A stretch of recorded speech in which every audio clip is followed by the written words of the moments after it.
Hey, welcome back to the stash.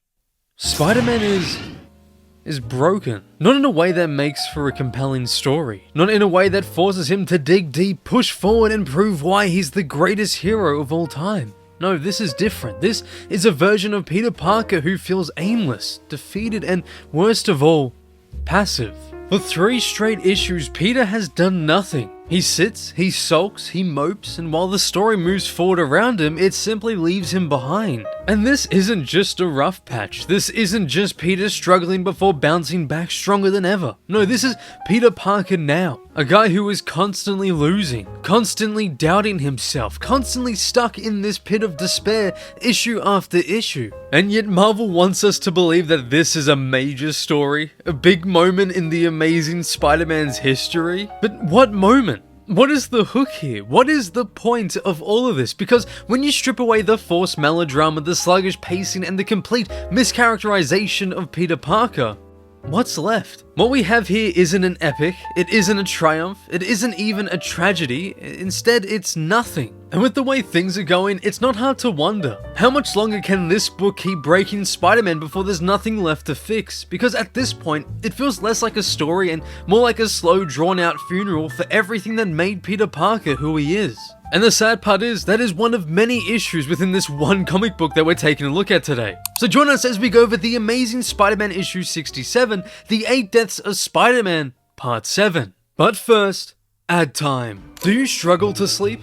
Do you too lay awake at night staring at the ceiling questioning every life decision you've ever made? Are you like me, a raging insomniac fueled by reading comics for hours on end and an unhealthy attachment to late night scrolling? Well my friends, you need a Manta sleep mask. These sleep masks are built to completely block out the light, helping you fall asleep faster and stay asleep longer. No distractions, no weird pressure on your face, just pure cinematic darkness. And as someone who literally can't live without music, I had to go with the Manta Sound Sleep Mask because yes, it has built-in speakers. That means I can listen to my favorite music, podcasts, and I'm Skull Ryan. And Mr. Skull Ryan, what do we have for the viewers today? Or even white noise. All the while I get a good night's sleep without having to jam earbuds into my skull. So if you're tired of being tired, check out Manta Sleep using the link in the description, and be sure to use code STASH for 10% off. For your future well-rested self, will thank you.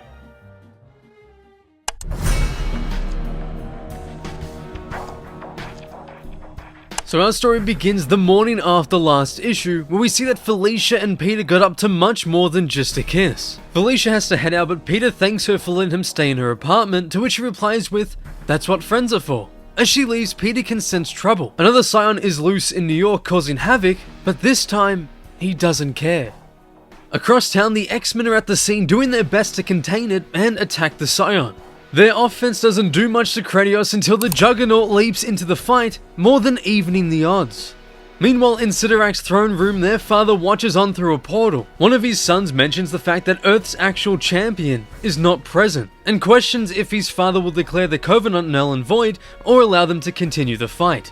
To which CYTTORAK merely replies with nothing more than a wide grin on his face. Back on Earth, and Juggernaut is keeping Kratos properly busy. They're causing plenty of damage wherever they go, so the X-Men naturally shift their focus on protecting as many innocents as possible. They aid whoever they can, including Shay and Aunt May. We switch once again to Felicia's apartment. Now Strange, who was getting fed up of Peter's attitude, has just entered. They need to talk, and talk they will. Peter continuously tries to escape the conversation until Strange casts a spell to keep him in place, forcing him to listen. But since this book is so boring, we have to switch scenes once again and go check in on Calyx, who, after leaving the protection of the casket and going into the Blight, is finally facing the consequences of his actions. He feels weird. Something's changing. Within a blink of an eye, he's now infected by the Blight, and he's on his way to cause even more chaos. But back to Strange and Peter again, we see Strange tell him about the importance of the Covenant and about how the entire reason it's in place is so Earth is protected, using CYTTORAK'S casket against the Blight. For without it, the Blight will destroy everything and everyone. The Blight seeks to prune life, and does so through an affliction known as soul rot, an endless torture where living things seek out the things they love the most and destroy them. Strange solemnly tells Peter, there are things worse than death. And soul rot, along with all the chaos the Blight would cause, are definitely among them. But once again, Peter doesn't care. He still doesn't see the need in it because to him, it doesn't matter if they save the day, because something just as bad or far worse will eventually come along. Strange, getting more agitated by Peter's behavior, tells him to snap out of it and mentions the bravery of the X-Men leaping into battle even though Peter was the chosen one. Strange warns him once more. If he does not return, the blight will destroy everything. And so Peter, with his face still stale as ever, coldly replies with, "I wish you and the X-Men all the luck in the world." Before leaving, Strange stares for a second in complete disbelief. Peter sits back down and makes Syra aware he knows she's watching. She states she's been observing more than just him. She's watched his city, his people, and her brother fight the X-Men standing in Peter's place. Speaking of the X-Men, Juggernaut has managed to actually win the challenge. Gradius yields, but without warning, Calix's fist rips through his chest, killing him instantly. Syra immediately feels something is off. Something is horribly wrong. For Calix has returned to Earth with a vengeance corrupted by the Blight. The Juggernaut rushes him, but he's no match. Calix effortlessly swats him away like an annoying bug. But this is just a mere teaser of the horrors to come. For everything, as Syra herself says, just got so much worse.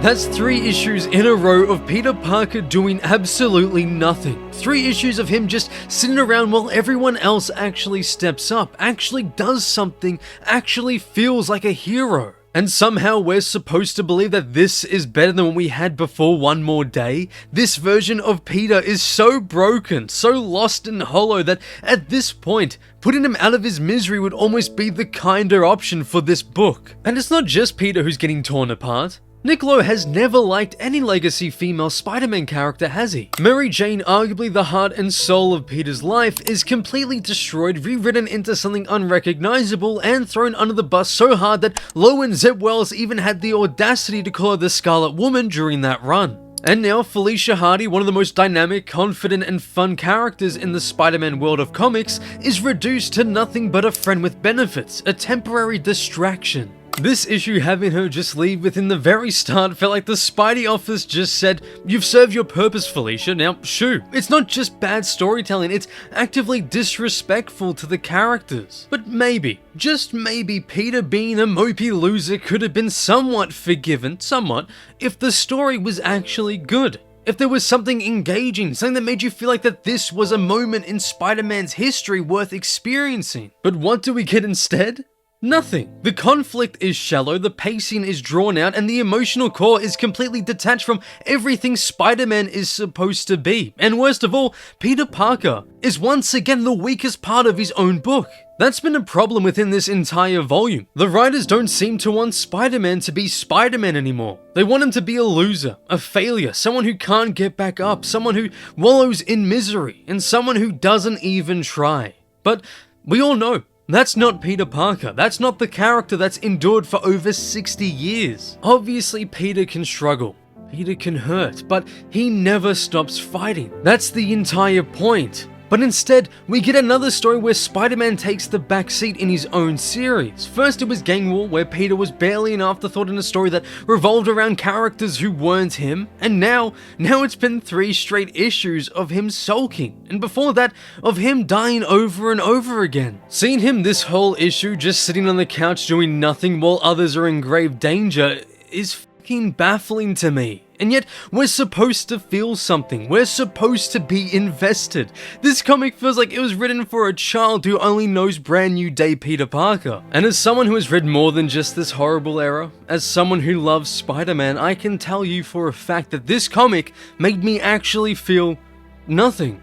Absolutely nothing. No excitement, no tension, no investment, just boredom. This for me is one of the worst Amazing Spider-Man stories we've ever had in the entire volume. And considering the stuff we had to endure during that year, that says a lot. Like, how much more are we supposed to sit through this? How much more are we supposed to accept a version of Peter Parker that doesn't even feel like Peter Parker? And I swear, if a simple plea for help from Aunt May is what finally snaps him out of this, I'm gonna be so pissed. Because yes, Peter loves May. We know this. We've always known this. He literally sacrificed his future with MJ just to give her a few more years. Like, hell, brand new day Peter would rather marry her instead of MJ. But he's supposed to care about everyone. He's supposed to fight for everyone. He would never let his actions, or worse, his inaction, put so many people in danger. Also, can we talk about that cover? Because it is borderline false advertising. Peter doesn't even get off the couch, let alone suit up again. This cover really tried to hype up this issue as a big dramatic return, and it couldn't even deliver that. I even initially gave a couple issues of this story credit where I felt like it was due, but I take it all back. I actually refuse to give this story arc anything until it stops trying to push this "we're all gonna die, so what does it matter" bullshit onto Spider-Man.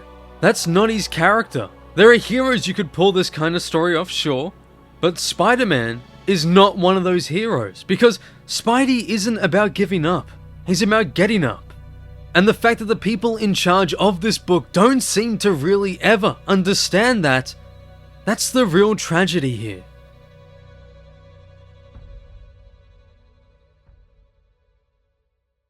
Okay, well surely it can't get worse. Oh, for fuck.